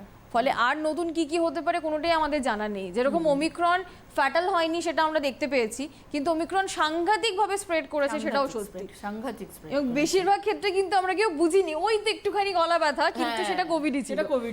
কে রয়েছেন? হ্যালো। হ্যাঁ হ্যালো, আমি হালিশহর থেকে সোমা বাড়ি বলছি। বলুন সোমা, কি জানতে চান? হ্যাঁ, আমি জানতে পেরেছি মানে কিছুক্ষণ আগে যে ম্যাম বললেন যে কাশি বা জ্বর এরকম কোনো সিমটম থাকলে, গলা ব্যথা, তাহলে করোনার টেস্ট অবশ্যই করণীয়। কিন্তু আমি বলতে চাইছি যে ওয়েদার তো এখন এমনি চেঞ্জ হচ্ছে, চেঞ্জ হওয়ার সাথে সাথে হয়তো বাচ্চাদের একটু হালকা ঠান্ডা, একটু গা গরম, এটা তো হয় এই সিজনটাতে, তা সেক্ষেত্রে কি করণীয়? সেক্ষেত্রে মানে মেন দেখুন, যেটা হচ্ছে হালকা জ্বর, হালকা গলা ব্যথা, কেউই আপনাকে কোনো ডাক্তারই সাজেস্ট করবে না সেটা আপনি উইদাউট কোনো ইনভেস্টিগেশন বা কিছু এমনি চলে যাক, এমনি আপনি বাড়িতে গরম জলে গার্গেল করান, এই করেন, এটা কেউই সাজেস্ট করবে না। কারণ এখন সিনারিওটা এমনি না, আমরা এমনি আগে এই জিনিসগুলোই আগে হলে আমরা কি একটা ভাইরাল ফিভার হয়েছে, দুদিন রেস্ট করে নাও, একটু ক্যালপল খেয়ে নাও, গার্গেল করো, ঠিক হয়ে যাবে। কিন্তু এখন সিনারিওটা এমন, কেন সিনারিওটা এমন বলা হচ্ছে যে এত ওমিক্রন হচ্ছে, এত হচ্ছে ইনফেকশনগুলো, তো সেটা নর্মাল ঠান্ডা লাগা বলে আমরা কখনোই সেটাকে ইগনোর করে যেতে পারি না। আর একটা যদি এমনি একদিন গাটা একটু গরম গরম ম্যাচে লাগলো, পরের দিন আবার fit, that's a different thing না। সেটার জন্য কিন্তু কোভিড আপনাকে একটু বুঝিয়ে দেবে, ও যেন 2-3 দিনে সর্দিটা সারছে না, 2-3 দিন গলাটা খুসখুস করছে, গাটা কিরম যেন ব্যথা ব্যথা করছে, কোভিড আপনাকে বুঝিয়ে দেবে, ঠিক আছে? তো যে কোনো ফিভার এখন unless proved otherwise it should be taken as Covid. যদি আপনারা অনেক ডাক্তারই দেখছি আমি এখন অ্যাডভাইস দিচ্ছে যে ঠিক আছে বাড়িতে আপনারা এমনি ক্যালপল খেয়ে নিন, কোনো এখন ট্রিটমেন্ট করার মানে টেস্ট করানোর দরকার নেই। হ্যাঁ, তো সেক্ষেত্রে আমার মতে সেটা করানো একদমই উচিত না। একটা কেসকে ডেফিনেটলি সেটা করা এই কারণেই উচিত, বাড়িতে আর যারা আছে, হয়তো আমার খুব মাইল্ড হলো, কিন্তু বাড়িতে আর যারা আছে ইউ নেভার নো না কি হতে পারে, কারণ তো কোমরবিডিটি থাকতেই পারে, আর খুব মানে আনপ্রেডিক্টেবল কোভিডটা, আমার হয়তো কিছুই হলো না, আরেকজনের হয়তো সিভিয়ার সিমটমস হলো। তো সেক্ষেত্রে যদি বাড়ির একজন যে সিমটোম্যাটিক, যার জ্বর হচ্ছে, কাশি হচ্ছে, তার টেস্টটা করিয়ে নেওয়াই বেটার। একদমই, কারণ খুব সত্যি কথা, আমরা ওমিক্রনের সময় প্রচুর জায়গায় দেখেছি, আমরা নিজেরাও মিডিয়ার সঙ্গে যুক্ত, আমরা নিজেরাও করার চেষ্টা করেছি যে কোনটা ওমিক্রন, কোনটা সাধারণ ঠান্ডা লাগা, কোনটা ফ্লু, এর মধ্যে কোনো পার্থক্য আমরা পাইনি। এক্স্যাক্টলি, কিছু বুঝতে পারবো না, কোনো সিমটোম্যাটিক পার্থক্য আমরা পাইনি যে এটাকে ওমিক্রন বলবো। আর উনি যেটা বলছেন খুবই ঠিক কথা না, শীতে এই টাইমটা বৃষ্টি হচ্ছে, কিন্তু বুঝতে পারছি না যে এটা এমনি ঠান্ডা লাগা না, কিন্তু সেটাকে আমাদের এখন এইভাবেই টাইমটাই এমন, এইভাবেই আমাদের ধরে চলতে হবে। ইট মাইট বি কোভিড করে আপনাদের টেস্ট করানো উচিত। অন্তত যার হয়েছে তাকে একটু আইসোলেট রাখা উচিত। আর ঠিকই কথা যে থার্ড ওয়েভটা খুব একটা সিভিয়ার হয়নি, পিক হয়তো খুবই ছিল কিন্তু সিভিয়ার হয়নি, কিন্তু তা সত্ত্বেও আমরা হসপিটাল অ্যাডমিশন কিন্তু দেখেছি। হসপিটাল অ্যাডমিশন, পেশেন্ট বাইপ্যাপে, পেশেন্ট ভেন্টিলেটরে, আমরা তো হসপিটালেই থাকি, তো সেই জন্য হসপিটাল অ্যাডমিশন যে হয়নি সেই নয়, এক্স্যাক্টলি। কিন্তু এরকম হয়েছে যে পেশেন্টের ম্যাক্সিমাম যে পেশেন্টটা আসছে হয়তো তার একটা স্ট্রোক হয়েছে, তার সাথে আমরা কোভিড করালাম, কোভিড পজিটিভ, তার হয়তো কিছু কোভিডের সিমটম নেই, কিন্তু একদমই নেই তাই নয়। কে বলতে পারে ওই জন্যই তার স্ট্রোকটা হয়নি যেটা আপনি বলছিলেন? হতেই পারে, হয়তো ব্যাকগ্রাউন্ডে আমরা দেখছি তার কোমরবিডিটিস লাইক তার ডায়াবেটিস, হাইপারটেনশন আছে, বা তার একটা ওল্ড স্ট্রোক হয়েছে, তো সেক্ষেত্রে পেশেন্ট হয়তো এলো, কারণ যেই টাইমটায় খুব পিক চলছিল মিড জানুয়ারিতে, তার একটা করানো হলো কোভিড পজিটিভ এসে গেল, ঠিক আছে। তার হয়তো কোনো মানে রেসপিরেটরি ট্র্যাক্টের কোনো সিমটম নেই, কোনো কাশি নেই, কোনো নাক দিয়ে জল পড়া নেই, কিছু নেই, কিন্তু তার হয়তো একটা ওরকম পজিটিভ এসে গেল। কিন্তু তার পাশাপাশিও ফিজিশিয়ানস যারা, তাদের কাছে অনেক পেশেন্টই এসছে কোভিড হয়েছে কিন্তু সেই পেশেন্ট বাইপ্যাপে কি ভেন্টিলেটারেও গেছে, তো একদম যে সেটা নীল কিছুই হবে না সেটা নয়।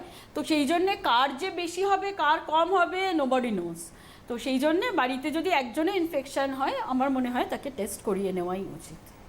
একদম। আর বিশেষ করে আপনারা এটা আরো ভালো করে জানবেন, কারণ এই থার্ড ওয়েভটা পিক হওয়ার আগে আমরা দেখেছিলাম প্রচুর বাচ্চাদের মধ্যে জ্বর হচ্ছে, specially north Bengal medical college, north বেঙ্গলের দিকে প্রচুর হচ্ছিল, এবং আমরা সাউথ বেঙ্গলেও দেখেছি যে একটা অদ্ভুত জ্বর, এবং সেই জ্বরটা না ডেঙ্গি নয়, ম্যালেরিয়াও নয়, কোভিডও বেশিরভাগ ক্ষেত্রে হচ্ছিল না, কিন্তু বাচ্চাদের প্রচুর জ্বর হচ্ছিল, সিভিয়ারও হয়েছিল বেশ কিছুগুলো বাচ্চার ক্ষেত্রে। তার মানে তো আমাদেরকে অনেক বেশি সচেতন হতে হবে, অনেক বেশি সতর্ক, কারণ আমরা তো জানি না আবার নতুন করে কিছু আসছে কি না, আমরা কিছুই জানি না আমরা নতুন করে আসছে নাকি। সেজন্য মানে at the end of the day ওই তিনটে জিনিস, মাস্ক ইউজ করুন, কারণ এখনো রাস্তাঘাটে দেখা যায় যে লোক মাস্ক ইউজ করছেন। ডাবল ভ্যাকসিনেশনের পর তো ম্যাক্সিমাম লোকজন ভাবছে যে দরকার নেই, একদম নয়, একদম সেটা নয়। ডাবল ভ্যাকসিনেশনের পরেও কোভিড হচ্ছে, আর মাস্ক সেটা হচ্ছে যেটা ইম্পর্টেন্ট, প্রপার মাস্ক। এই নয় যে মাস্কটা পরে এখানে ঝুলে থাকছে, মাস্ক এখানে ফাঁকা এখানে খোলা, এরকম না। প্রপার মাস্ক দরকার হয়, যেগুলো ডিসপোজেবল ডাবল মাস্ক আপনারা ইউজ করুন। আর সোশ্যাল ডিস্ট্যান্সিং মেনটেন করা খুবই মুশকিল ডেফিনেটলি, যতটা হবে বিনা দরকারে বাজার মল এগুলো একটু অ্যাভয়েড করা।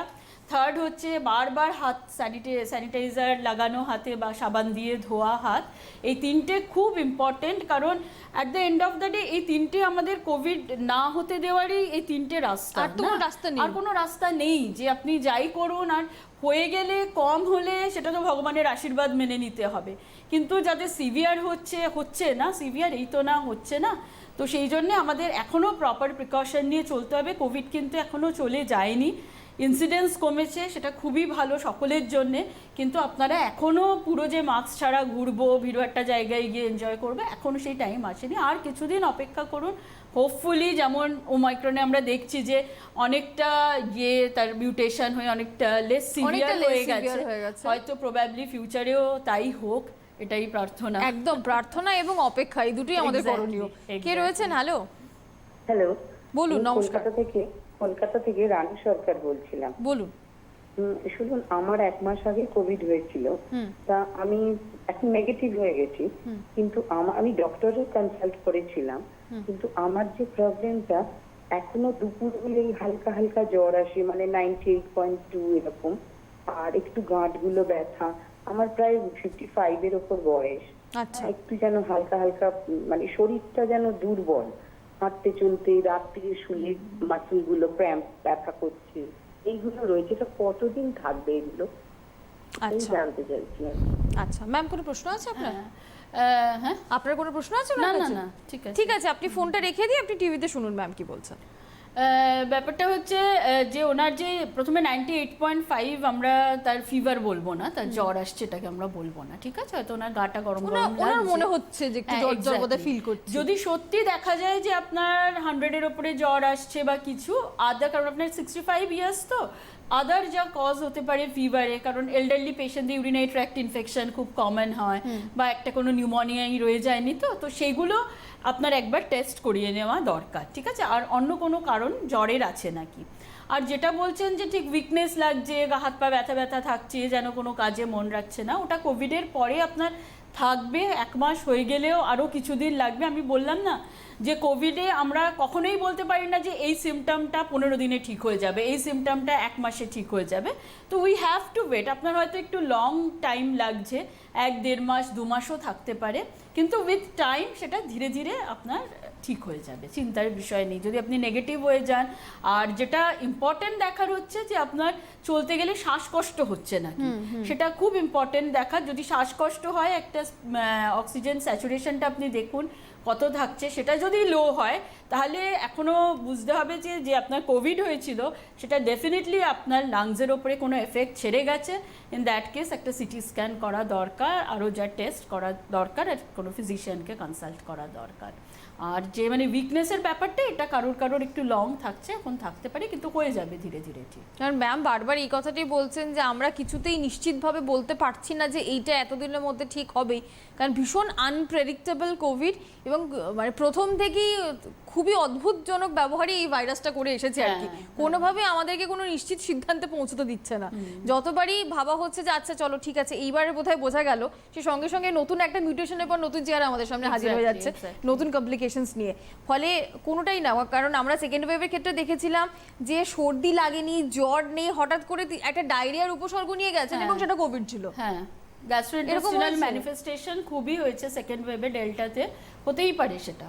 হ্যাঁ, আর ইভেন কি অনেক অসুখ, ইভেন আমরা এরকমও দেখেছি যে সেকেন্ড ওয়েভের পরে খুব একটা ব্ল্যাক ফাঙ্গাস হলো, হ্যাঁ প্রচন্ড হলো, আর হয়েছিল প্রচুর পেশেন্টসদের যে একদম চোখ বন্ধ হয়ে আসছে, একদম এখানে ইনফ্লামেশন, চোখ এরকম ফুলে বেরিয়ে আসছে, একদম মিউকোরমাইকোসিস নিয়ে প্রচুর হলো। তো এবার ব্যাপারটা হচ্ছে এরকম পেশেন্ট দেখেছি আমরা, হয়তো সাডেনলি একটা চোখ বন্ধ হয়ে আসছে, এরকম পেশেন্ট, হ্যাঁ মিউকোরমাইকোসিসে যেগুলো হয় আর কি, নাক বুজে আসছে, এরকম পেশেন্ট এসছে, তার কোনো হিস্ট্রি নেই কোভিডের। আচ্ছা, ঠিক আছে, যখন আমরা এরকম দেখছি যে প্রবাবলি মিউকরমাইকোসিস, মানে ধরুন আমার কাছে একটা পেশেন্ট ছিল 30 ইয়ার, একজন মেল পেশেন্ট, ইয়াং পেশেন্ট, একদম কোনো কোমরবিডিটি নেই তার, তো সাডেনলি এরকম ইনফ্লামেশন, চোখে এরকম ফুলে একদম বেরিয়ে আসছে, যেন চোখ ঠেলে এরকম নিয়ে এসছে। সব টেস্ট করানো হলো, দেখা গেল সাজেস্টিভ অফ মিউকরমাইকোসিস। ঠিক আছে, তখন যখন আমরা তাদের কোভিড অ্যান্টিবডি করাচ্ছি, কারণ জাস্ট যখন সেকেন্ড ওয়েভটা শুরু হচ্ছে, ঠিক আছে, তো তখন যখন আমরা, তখন তো দুটো ভ্যাকসিনও হয়নি, আচ্ছা যাদের ভ্যাকসিন হয়েছে অনেক আগে হয়েছে, মানে ততদিনে ফেড হয়ে আসছে, আর ইয়াং পেশেন্টরা ম্যাক্সিমাম ভ্যাকসিন নেয়নি তখন, ঠিক আছে। তো এবার ব্যাপারটা হচ্ছে তাদের যখন আমরা করাচ্ছি কোভিড অ্যান্টিবডি, দেখছি কোভিড অ্যান্টিবডি পজিটিভ, তো বলার এটাই মানে হচ্ছে যে সেকেন্ড ওয়েভ যখন হয়েছে, পেশেন্ট হয়তো অ্যাসিম্পটোম্যাটিক, সে হয়তো হয়েছিল তার কোভিড, মানে হি ডাজন্ট নো যে তার কোভিড হয়েছিল। এবার পরে দেখা যাচ্ছে কি যে কোভিডের কমপ্লিকেশন তার হয়ে গেছে, মিউকোরমাইকোসিসটা হয়েছে, তখন জানা যাচ্ছে অ্যান্টিবডি পজিটিভ, তার মানে কি তার কোভিড হয়েছিল, সে জানতেও পারেনি। তো সেই জন্যই মানে কোভিড কি যে একটা জিনিস, আর সব থেকে কোভিডের যেটা আমরা দেখেছি যে কোভিড প্রচন্ড মানে ইমিউনিটিটাকে বডির একদম নষ্ট করে দিচ্ছে। তো সেক্ষেত্রে অন্য অসুখ, অটোইমিউন ডিজিজ, আমাদের কিছু নিউরোলজিক্যালও পেপারস আছে, কিছু পাবলিকেশনস বাইরে থেকে রিসার্চ হচ্ছে, তো দেখা গেছে যে পোস্ট কোভিড এই অটোইমিউন ডিজিজগুলো বেড়ে যাচ্ছে, সেলি যে অটোইমিউন ডিজিজগুলো থাকে পোস্ট কোভিড সেগুলো বাড়ছে। এটাতে আসবো ম্যাম, একটা ফোন নিই। হ্যালো, হ্যাঁ, দুর্গাপুর থেকে সোমনাথ চ্যাটার্জি বলছি। বলুন কি জানতে চান? বলছি আমার গত মে মাসে কোভিড হয়, তারপর কোভিড এর পর নেগেটিভ হয়ে যায় জুন মাসের 2 তারিখে, তারপর থেকে কোমরে প্রচন্ড পেন শুরু হয়, এত পেন শুরু হয় আমি পুরো বেঁকে যাই। আচ্ছা, বিভিন্ন ডাক্তার দেখাই, দুর্গাপুরে মিশন হসপিটালও দেখাই, বিভিন্ন জায়গা দেখি, কোনো কিছু লাভ হয় না, ফিজিওথেরাপি, লাস্টে ডাক্তার এমআরআই 2-3টে এমআরআই পর ধরা পড়ে যে আপনার করে কোনো গন্ডগোল আছে। আচ্ছা, স্পাইনাল কর্ডে ওনার কিছু একটা সমস্যা ধরা পড়েছে। হ্যাঁ বলুন। স্পাইনাল কর্ডের সমস্যা হয়েছিল। হ্যাঁ বলুন। তো আমি পার্ক ক্লিনিক, মিন্টু পার্কের পার্ক ক্লিনিকে দেখাই, তখন দেখাই অপারেশনের আগের দিন আমাকে যখন এক্সরে করে ফুসফুসে প্রচন্ড কালো একটা স্পট এবং সাংঘাতিক কোভিডের এফেক্ট করেছে। এতে কি তার কোনো পরবর্তীকালে কি কোনো ক্ষতি হবে? আচ্ছা, কোভিড কোথায় স্পট আমি সেটা বুঝতে পারলাম না। এক্সরেতে ফুসফুস, ডাক্তার আমাকে বলে যে আপনার ফুসফুস করোনার উপর করোনার জন্য ফুসফুসের কোনো এফেক্ট হয়েছে। আচ্ছা, বুঝতে পেরেছি। ঠিক আছে সোমনাথ বাবু, বুঝতে পেরেছি আপনার সমস্যাটা। আপনি ফোনটা রেখে দিয়ে আপনি শুনুন। এক্স্যাক্টলি এটাই আমি আপনাকে বলছিলাম, প্রচুর পেশেন্ট এরকম বলেছেন সেরে ওঠার পর হঠাৎ করে একটা অদ্ভুত ব্যাক পেন তাদের শুরু হয়েছে। ওনার স্পাইনেও কিছু সম্ভবত ক্ষতি হয়েছে, মানে ঠিক আর হয়ে যাওয়ার ফুসফুসে পর একটা ব্যাক পেন শুরু হয়েছে। আমার প্রবাবলি মনে হচ্ছে যে না, ওনার হিস্ট্রিটা শুনে ওনার হয়তো একটা প্রোল্যাপস ইন্টারভার্টিব্রাল ডিস্ক একদমই হয়েছে, সেটাই, হ্যাঁ। ঠিক আছে। আর প্রোল্যাপস ইন্টারভার্টিব্রাল ডিস্ক যে হয়েছে সেই জন্যই ওনাকে অপারেশন অ্যাডভাইস করেছে। সেখানে হয়তো প্রি অ্যানাস্থেটিক চেকআপে গিয়ে দেখেছেন লাংসে লাংসে একটা প্যাচ পড়েছে। তো প্রথমেই বলে নিই যে কোভিডে যে কারোর ডিস্কের প্রবলেম হয়ে গেছে ইউজুয়ালি সেটা নয়, মানে বোথ আর নট রিলেটেড। ডিস্কটা ওনার হয়তো ছিল, কোভিডের পর ওনার এই এক্স অ্যান্ড পেইনস বেড়েছে, ব্যথা এইসব বেড়েছে, তাই হয়তো ওনার মনে হয়েছে ওটার পরে হয়েছে। ওটা আগে থেকেই ওনার ছিল, ঠিক আছে। এবার ওইটা তো একটা আলাদা জিনিস হয়ে গেল। তাকে যদি অপারেশন সার্জারি যদি সাজেস্ট করে ইট শুড বি ডান, বা যে আজকাল এন্ডোস্কোপি করে হয় সেটা অন্য জিনিস, অন্য এক জিনিস একদম। আর নেক্সট পার্টটা হচ্ছে ওনার যে অ্যানেস্থেসিস দেখেছে লাংসের যে স্পট আছে, সেটা পোস্ট কোভিড হতে পারে। হয়তো ওনার কোভিডের সময় লাংস ভালো মতোই, তার মানে মে মাসে হয়েছে, মানে ওনার সেকেন্ড ওয়েভে ডেল্টা হয়েছিল, হ্যাঁ, তো করে ওনার লাংসের উপরে হয়তো কোনো ফাইব্রাস স্কার যেটা হয় সেটা একটা ছেড়ে গেছে। তো সেই জন্যে আর কি ওইটা এখন এক্সরেতে দেখা যাচ্ছে। তো লং টার্ম যদি সিকুয়েলি বলা যেতে পারে সেটা দেখতে হবে এক্সরেতে বা সিটি স্ক্যানে কতদূর কি সিভিয়ারিটি ওটার, সেই হিসেবে ওনার আগে ইনহেলার নিতে হবে বা কি ট্রিটমেন্ট করাতে হবে। লাংসের ট্রিটমেন্টটা আর তার সাথে স্পাইনের ট্রিটমেন্টটা টোটালি ডিফারেন্ট। যদি স্পাইনে সার্জারি করা না যায় লাংসের প্যাচের জন্য, তাহলে ওষুধ, ফিজিওথেরাপি ধীরে ধীরে এইসব দিয়ে এটার উপরে ডিপেন্ড। আপনি অবশ্যই মানে যত দ্রুত সম্ভব একজন এক্সপার্টের সাথে কনসাল্ট করুন, যাতে এই মানে এই সমস্যাগুলো থেকে আপনি ঠিকমতো ওটাকে আগে আপনি সলভ করা খুব ইম্পর্টেন্ট, ঠিক আছে। আরেকজন আছেন ফোনে। হ্যালো হ্যালো হ্যালো, হ্যাঁ বলুন, নমস্কার, শুনছি। হ্যাঁ, আমি ব্যারাকপুর থেকে প্রমা ভট্টাচার্য বলছি। বলুন।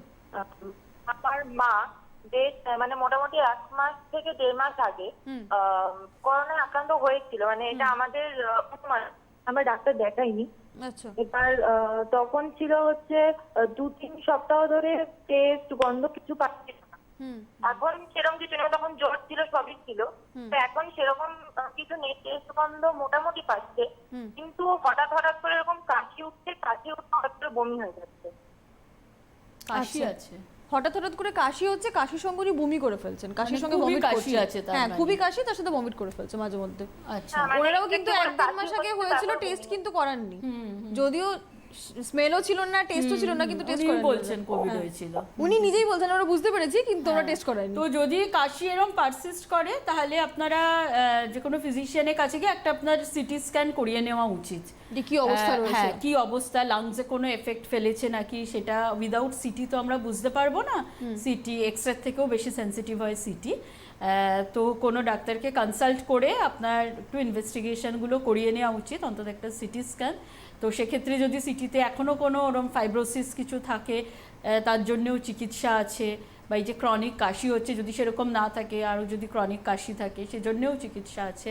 তো কোনো চেস্ট ফিজিশিয়ানকে কনসাল্ট করা দরকার। একদম দেখিয়ে নিন আপনার কাছাকাছি কোনো চেস্ট ফিজিশিয়ানকে দেখিয়ে একটা সিটি স্ক্যান চেস্টের অবশ্যই, কারণ কোনো ইনফেকশন রয়ে গেছে কিনা সেখানে। একটু আগে ম্যাম বলছেন অনেক সময় নিউমোনিয়াও থেকে যেতে পারে, অনেক কিছু থাকতে পারে। একটু জেনে নেওয়া যে কেন কাশিটা ওনার হচ্ছে, কেন সারছে না, কেন এত কাশি হচ্ছে যে কাশতে কাশতে উনি প্রায় বমি করে ফেলছেন, একটুখানি জেনে নিতে হবে এই জায়গাগুলো। আর মানে অনেকগুলো ফোনই কিন্তু আমরা এরকম পেলাম যে জ্বর হয়েছে কিন্তু তারা টেস্ট করাননি, এই জিনিসটা একদম না, এটা একদম না। আমরা বারবার এটাই সচেতন করার চেষ্টা করছি যে আপনি কিছুতেই নিশ্চিত হতে পারবেন না যে আপনার কোভিড হয়নি যতক্ষণ না টেস্ট রিপোর্টটা নেগেটিভ আসছে। মানে জ্বর, সর্দি লেগেছে, নাক থেকে জল পড়ছে, গলা ব্যথা, কাশছি, মানে চোখ বন্ধ করে আপনি টেস্টটা আপনাকে করাতে হবে। আর যদি নেগেটিভ আসে খুব ভালো, ইভেন মানে ভ্যাকসিন শিডিউলিং এও সেটা তো করছে না, থাকছে না। আমি দেখাচ্ছি আমি ভ্যাকসিন নেব না, করব কি করব না, সেটাও একটা ডাউট থাকছে।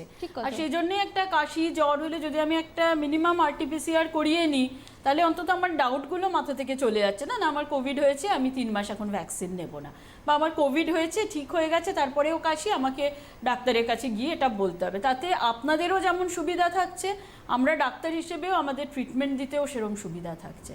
তো সেই জন্য টেস্ট কিন্তু খুব ইম্পর্টেন্ট ইন কোভিড, ভীষণ ইম্পর্টেন্ট, কারণ যেহেতু চিকিৎসকরা যারা রয়েছেন তারা নিজেরা পর্যন্ত এই থার্ড ওয়েভে প্রচুর আক্রান্ত হয়েছে Exactly. এবং সেখানে আমাদেরকে তো কোনোভাবেই গাফিলতি করলে চলবে না, যেটা বারবার সচেতন করা হচ্ছে আপনাদেরকে। সেই জন্যই কিন্তু আমাদের এই সতর্কতামূলক অনুষ্ঠান।